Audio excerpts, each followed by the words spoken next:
And I came out the door, and I will never forget, I saw my cab driver. The guy that you saw leaned up against the car right there. Only he looked a little different when I saw him. This is what I saw. He was leaned up against the car. He had his arms crossed like this. He had his chin tucked into his chest. His hat was pulled low over his eyes. I could not see his eyes. And the best I could tell, he was asleep. And I thought, oh, great. And apparently I made some noise as I was coming out because in this sort of stance, he cut his eyes over at me and he pointed at me. He said, hey, buddy, you need a ride? Yeah. Well, come on, son, I'll take you. Well, what are my options here, folks? I'm dragging my bag. I'm still not happy. He walks over to me. He opens the trunk of his car. He said, you go ahead and get in there, and I'll throw your bags up here in the back. We'll have you on your way shortly. I asked him the next question. I said, you care if I get up front with you? Now, don't ask me why, but I like to be up there where the action is, right? And most cab drivers don't want you up there for one reason or another, but this one said, no, suit yourself, get up there wherever you'll be comfortable. I'll be more than happy to have you beside me. That's not what I expected.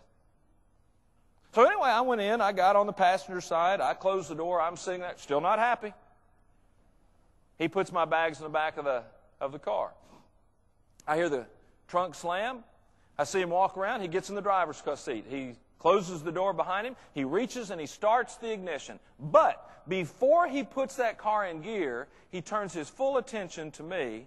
He looks me in my eye. He extends his hand in my direction, and he says, my name is William Watson. My friends call me Willie. I'd appreciate if you'd call me Willie.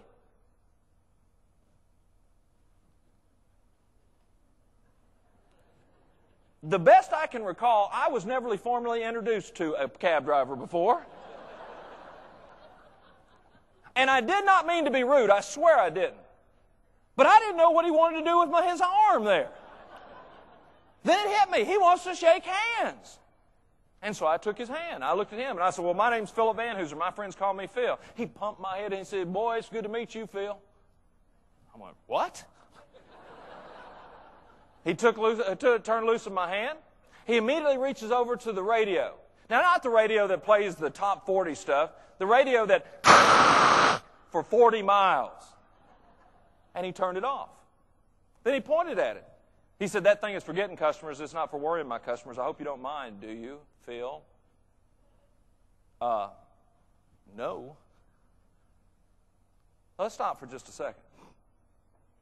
I'd been in this car with this cab driver, Willie, for less than 30 seconds. And in that period of time, he had done two things that I had not expected. He had gone above and beyond what I expected, focused on me instead of anything else. I said, wait a minute, something's going on here. I thought he was manipulating me. I thought he was going to try to use me somehow. Not illegally or immorally, but I thought he was going to try to, I thought he was going to try to, I don't know what he was going to do. I just knew it was out of the ordinary.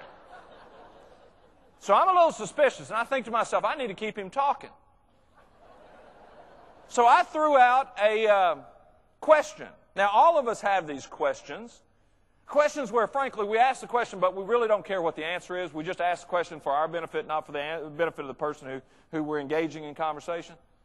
And this is the question I asked. So, Willie, you busy today? Honestly, I didn't care if he was busy or not. Okay? But that was the question. Willie, are you busy today? And with sort of a flourish of his hand, as we're pulling away from the curb, he says, no. He said, Phil, you happen to be my first fare of the day. I've been sitting in that line waiting to my turn since 12 noon. And I stole a look at my watch, and it was 4:37. If Willie told me the truth, I have no reason to believe that he would lie to me. He'd been sitting in that line for 4 hours and 37 minutes waiting for his very first paying customer.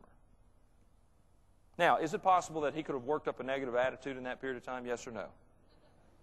And had he worked up a negative attitude during that period of time, who would have been the recipient of it? Right? But you know what I believe Willie did? I can't be sure of this. But I believe he'd been sitting there for 4 hours and 37 minutes saying to himself, I don't know when my first customer will be here, but whenever he or she gets here, I'm going to amaze them. Or in the vernacular of Life Touch, I'm going to wow them.